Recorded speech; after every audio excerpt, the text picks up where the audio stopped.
The way that a lot of Muslims approach this is actually the opposite way. We treat our religious obligations as, I'll do it later, it's okay.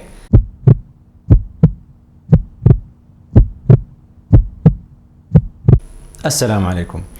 There is a statement, it's quite a famous statement. It's attributed to Abdullah ibn Amr ibn al-As radiallahu anhu. He's one of the companions, the son of Amr ibn al-As. And he said, اعمل لدنياك كأنك تعيش أبدا واعمل لآخرتك كأنك تموت غدا. Work for your dunya, for your life, as if you're going to live forever.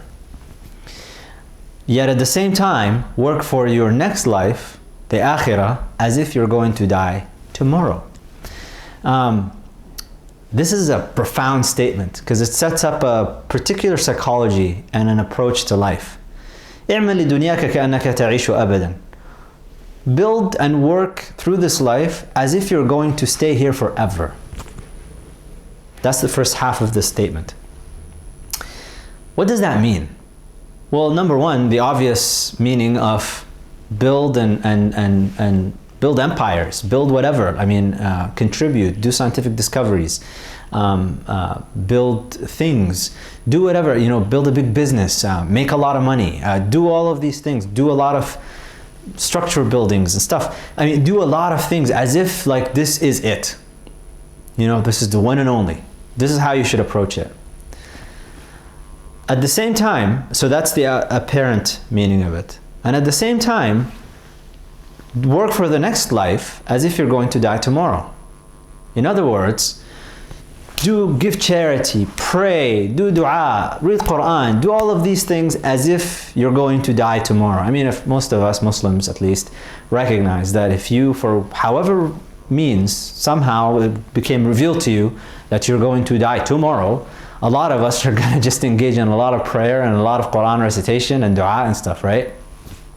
So these two things don't seem to kind of come together. How do you get this hadith? It's not a hadith. I mean, some people think it's a hadith, but it's not.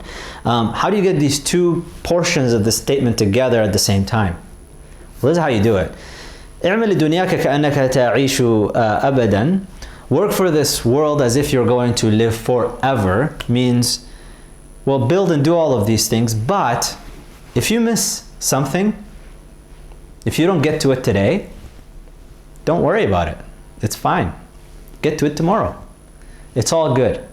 This anxiety over, I have to get this done now. I need to do this at this point in my life. When I get to this age, I need to be at this thing. I mean, you notice like how a lot of us work like that. It's like, oh, I need to make sure that I accomplish this thing and I need to get that thing and I need to do this task and this other task. And if I don't do this, I'm going to fail. I'm going to relax. As if you're going to live forever. So if I don't get to it today, I'm going to get to it tomorrow. At the same time, you're going to work hard and you're going to build and you're going to, I mean, building great things requires that you focus and you do all of these things and have a little bit of a motivation, anxiety-provoked motivation, so that you can get things done. But if you don't happen to get to it today, don't kill yourself over it. It's all good. Relax. It's not the end of the world. There'll be tomorrow. That's kind of the approach that you have. Whereas for the akhirah, I mean, the outward appearance of it is like, well, how can I combine a lot of work with a lot of worship, and like there's only so much time in the day. But if you combine it, you'll see how it works. The akhirah, work for it as if you're going to die tomorrow, in the sense that when it's prayer time, you don't know if you're going to be around until the next prayer time. So this attitude that many young Muslims especially those in university, you guys do this a lot, because I've seen it and I know. You go like, oh, I'm just going to pray Asr and Maghrib and Isha and I'll just wait till I get home and I'll do all the prayers together. Are you sure you're going to get home later? Do you really know this for a fact? So when it comes to at least your obligatory actions, your prayers, really it's your prayers. If you have the money, the means for it, and the time, the means, Hajj, zakat, if you have the money now, so you can pay your zakat, do the task immediately.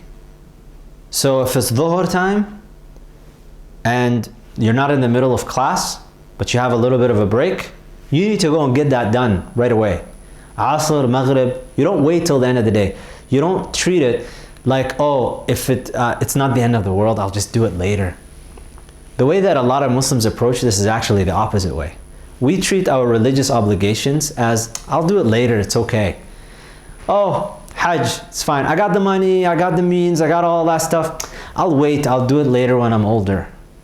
You don't know that you're gonna get older. At the same time, the way that we treat things for dunya, it's as if we're gonna die tomorrow. Oh, if I don't get this thing done right now, I'm gonna die and my life is not gonna have any meaning. And if I don't do this, my life is not, if I don't get married right this second, and if I don't get this job, and if I don't do this task, and if I don't do this, you freak yourself out.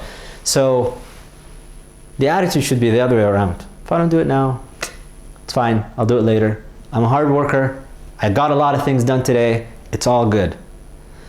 But when it comes to prayer, prayer time calls. That's why Allah says in that's the hadith actually, it's a revelation that came down. But when the adhan for the prayer or the iqamah, what does it say? Hayya ala salah, hayya ala falah. Hayya ala salah is come to prayer, hayya ala falah, come to success. True success comes in these things. So just a little bit of perspective. Scattered thoughts, perspective. Subhanakallah wa bihamdika ashhadu an la ilaha illa ant. أستغفرك وأتوب إليك.